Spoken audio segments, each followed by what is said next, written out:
Hello everyone, my name is Harish Manimaran and today I am pleased to walk you through the foundation of our business, which is Student Smart Stationery. We are a sole proprietorship based in the heart of Kuala Lumpur. The business was officially established in 2025, born from the idea that every student deserves the right tools to fuel their academic journey. Being a sole proprietorship allows us to maintain a personal touch and stay deeply connected to the needs of our local community. Our primary focus is the retail of stationery and school supplies. From daily essentials like notebooks and pens to specialized art material, we provide a comprehensive range of products designed to inspire.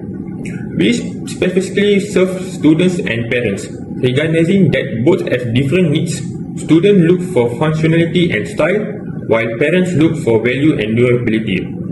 By understanding these two perspectives, we ensure our inventory stays relevant and helpful for the school year.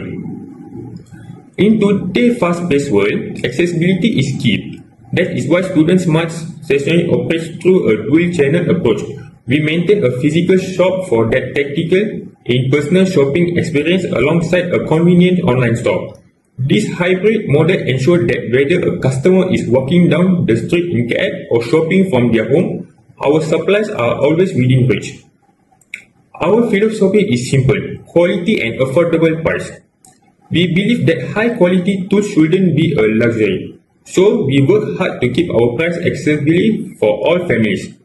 Looking forward, our journey is just beginning. We are driven by a clear ambition to grow and expand the business with plans to reach even more students across the country in the coming years. For this slide, I would like to present about the nature of our business. Our business focuses on retail sale of stationery and school supply. We provide essential items that are used in daily learning and physical activity, such as pen, book, files, and bags. These products are important because they support students in their study, help teachers in teaching tasks, and assist office workers in managing their work efficiently. Our main customers are students, teachers, and office workers. Students usually purchase stationery for school and assignment.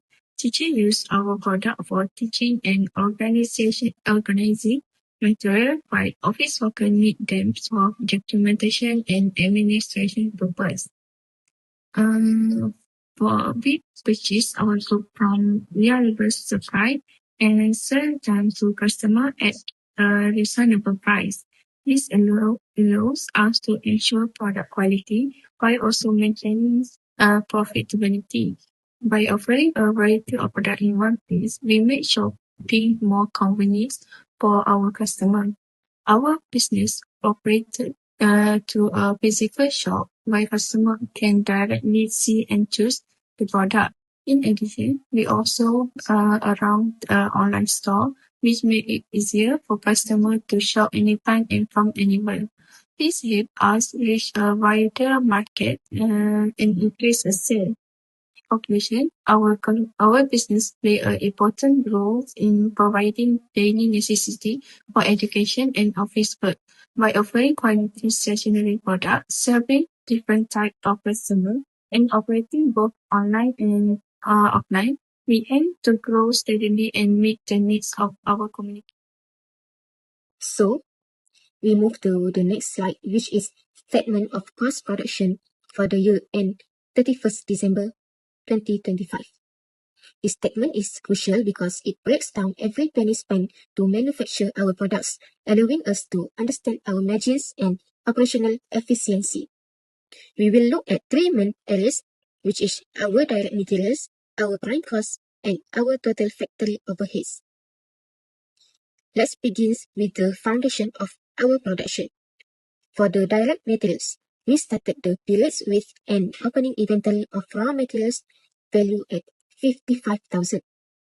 To find our total available materials, we add this together, but we must subtract our closing inventory, the materials we didn't use, which was 2,000. This brings our total direct materials used to the 3,200. However, when we adjust for our specific material usage categories, the primary figure we are looking for this subtotal is 56,200. Next, we move to the prime cost. This represents the direct expenses of production, specifically materials and labor. To this, we add our direct labor costs, which amount to 1,000. When we combine our base material costs and our labor, we reach a subtotal of 3,300. When integrated with our starting inventory values, our total prime cost for the period reached 59,500. This is the third of our production costs before we consider the factory environment itself.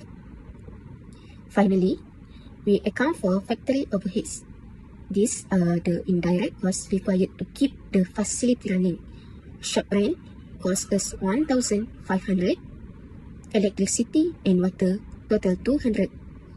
Depreciation of equipment was 400, and other factory expenses come to 600. Totaling this up, our factory overheads reach 2,700.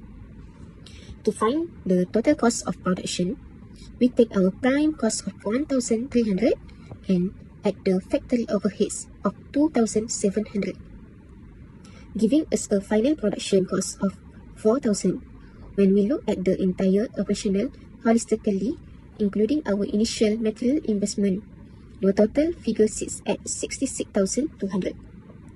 Understanding these figures allows us to price our product competitively while ensuring the business remains profitable. The importance of cost production statement. The first one is to set price. The cost of production statement helps a business decide the right selling price by showing all the costs involved in making a product. When the business knows how much it costs to produce an item, it can set a price that covers all expenses and still makes a profit. Secondly, to control spending. This statement helps management see how much money is spent on materials, labor, and other production costs.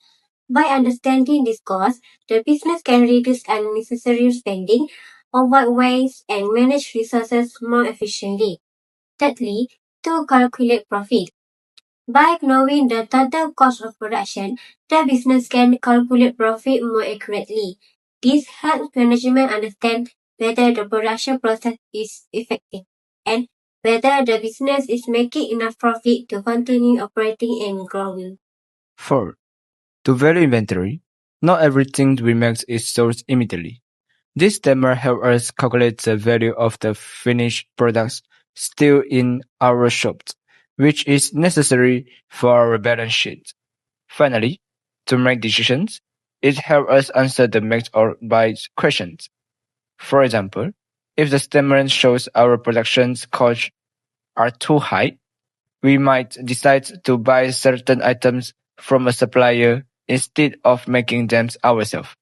In short, this statement is a roadmap that guides our financial sustainability. For conclusion, a stationery and office supplies business provide essentially products such as writing tools, paper, files, printing materials, and basic office equipment. These items are widely used by students, officers, and business, making the business relevant to both educational and professional settings. Because these products are needed on a daily and regular basis, the business is able to consistently meet customer demands. The demand for stationery and office supplies remains stable throughout the year, as these items are necessities rather than seasonal or luxury goods. While there may be higher demand during certain periods such as the beginning of the school year or new business cycles, sales generally remain steady at all times. This ensures a continuous and reliable flow of income. In addition, the business operates through simple and manageable process, including sourcing product from suppliers, managing inventory, and handling retail or bulk sales. This straightforward operation make the business easier to manage and reduce operational risk. Overall, with a broad customer base, consistent demand, and uncomplicated management, the stationery and office supplies business offers a stable and sustainable opportunity for long-term success. Thank you for listening us.